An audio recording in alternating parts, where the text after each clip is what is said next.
This guy's grandma hid a photo album for years, but after she died, it exposed her double life.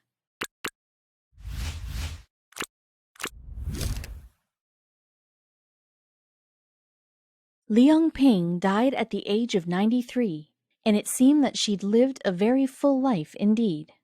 But she hadn't much cared to revisit her past, so it was only after her death in February 2020 that Leung's grandson, Johnny Quan, got a glimpse of her precious photographs. And the young man was transported to an era of glamour as he looked through the secret album. Part of Leung's life had been somewhat of a mystery for Johnny. He knew the basics. She had grown up in Shanghai during a turbulent time in China's history. Nevertheless, she built a successful singing career for herself in her native city.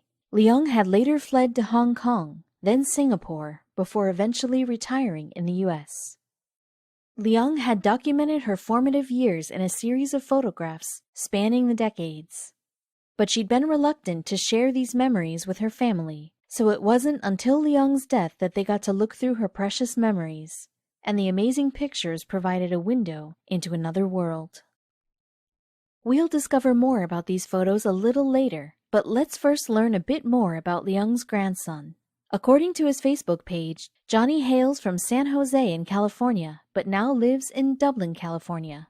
He is an artist, illustrator, and private art tutor, though the young man also plays music and has a particular passion for the rock and post-punk genres. Johnny explained on the social media platform that his musical streak comes from Leung, though she may not have shared his exact tastes. Johnny revealed on Facebook in May 2020, "We have a very musical family, actually, which probably started with my grandma.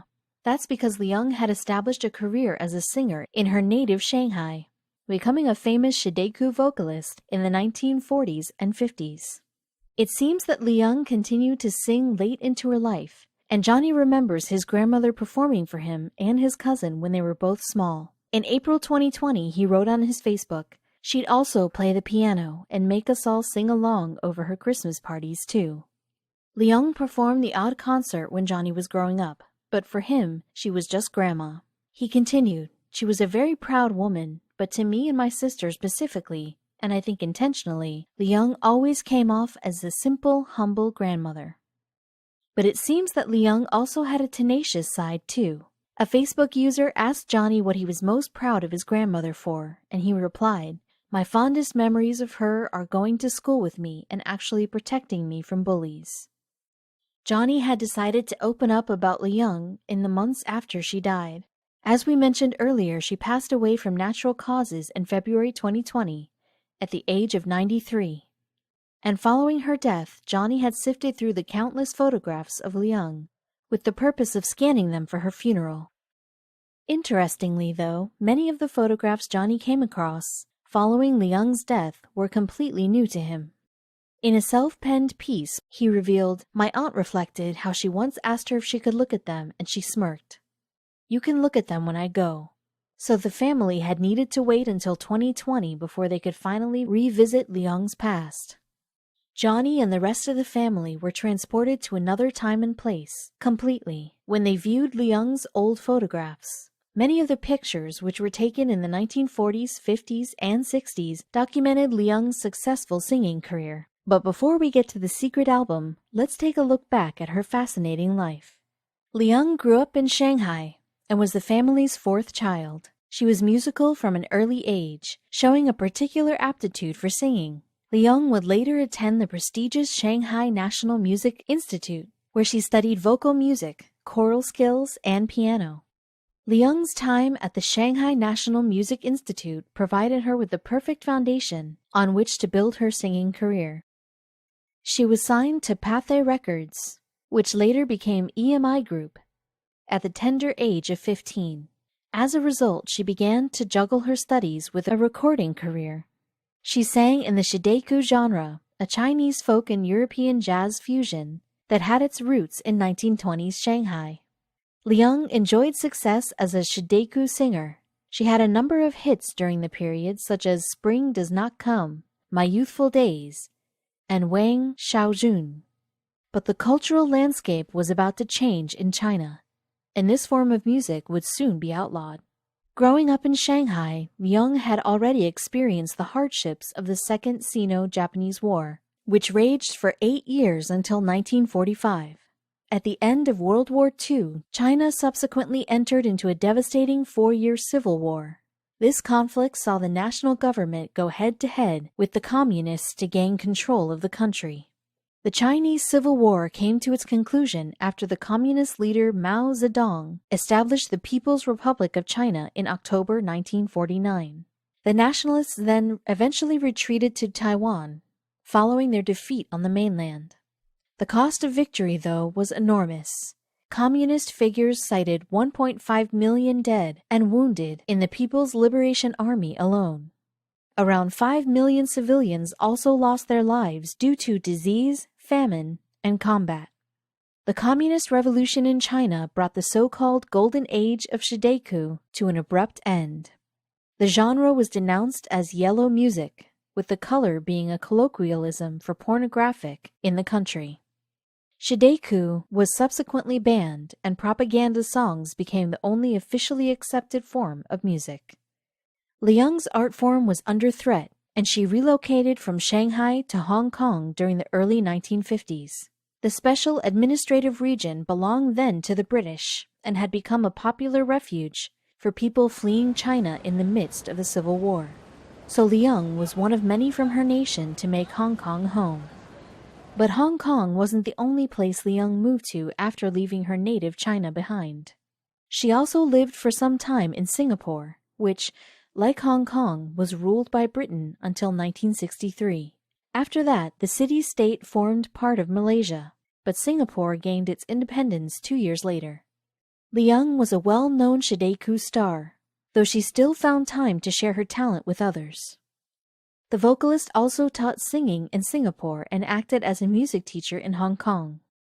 So it would be fair to say that music formed a major part of Leung's life, even after she moved to the U.S. in 1971. Leung got a job teaching Chinese in San Francisco, but singing remained a passion for her.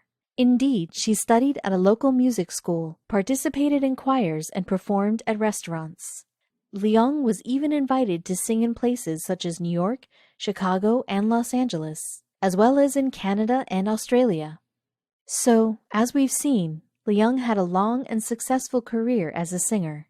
Though it seems that she didn't often regale the family with stories of her past, Leung had chronicled her life in a number of photographs, but she didn't share these with her nearest and dearest. As a result, it wasn't until her death that they got a glimpse into her glamorous former life. For Johnny, at least, the images of his grandmother were a complete revelation. He'd never seen any of them when Leung was still alive, but after her death he was tasked with scanning many of the photos in preparation for his grandma's funeral, and he decided to share some of the pictures online after filing through the memories of Leung's amazing life. Johnny shared 83 images in an album called My Grandma on Facebook. He wrote that the photographs were mostly focused on the 1940s, 50s, and 60s. Johnny added that they were primarily of her music and modeling career and a little bit of her personal life. However, this was no ordinary family album. It turned out that Leung had lived a pretty extraordinary life. Not only did she survive the upheaval in her native China, but her career as a model and singer had seen her take part in pageants and appear in adverts. Furthermore, she had even rubbed shoulders with Hollywood royalty. With Leung's photographs, her family found evidence that she was a one-time beauty queen. Writing on Facebook in April 2020, Johnny revealed, "My grandma had this entire album filled with newspaper clippings of her time in a beauty pageant, competing for Miss Hong Kong towards Miss Universe. I honestly had no idea. It surprised a lot of us in the family." Johnny later discovered that the cuttings dated from 1952. He revealed, digging deeper into this now, it appears that this was actually for the very first Miss Universe contest ever that would be won by Miss Finland, Armi Kusela. My grandma made it to the semi-finals for Miss Hong Kong, but lost to Judy Dan, who would place third in Miss Universe. Leung's involvement in the first Miss Universe competition was an interesting story in itself. But it wasn't the only exciting anecdote the singer would have had at her disposal. That's because other photographs she kept showed her rubbing shoulders with the iconic Hollywood actress Elizabeth Taylor and her film producer husband, Mike Todd. Johnny posted the photograph of his mother with Elizabeth and Mike on Facebook and gave more context to the meeting. It turned out that it was arranged by Run Run Shaw. He was the Chinese entertainment mogul behind the Shaw Brothers Studio, East Asia's largest such company. In fact, the movie mogul appears in the 1957 photograph of Leung and Mike and Elizabeth. Johnny explained, she was asked by Run Run Shaw to be a representative of the Singaporean entertainment industry to greet Elizabeth. Interestingly, the meeting occurred just months before Mike lost his life in a plane crash. But these individuals weren't the only celebrities to appear in Leung's photo collections. Johnny thought that other pictures show his grandma posing alongside other stars of the Shideku genre, including Gu Mei and Leung Ping. Another picture in this album is believed to be of the singer Marian Anderson, who was the first African-American to perform with the Metropolitan Opera in New York City. Furthermore, Johnny found an advert which his grandmother had done to promote Beck's beer. There were also a number of modeling shots, a photograph of one of Leung's records from the 1960s, and many snaps of her performing. However, other images had more sentimental value. Other photographs that Johnny came across show his grandmother on her wedding day, dressed in a billowing white gown. There was a snap of her posing with her mother, while other images of Leung feature her holding Johnny's mother and his aunt. Johnny also posted a couple of images he'd taken with his grandmother over the years. The first show Leung holding her grandson when he was just a small child. The second features Leung as an older lady posing with Johnny on New Year's Eve, 2013. Of course, both were no doubt treasured memories in the wake of Leung's passing.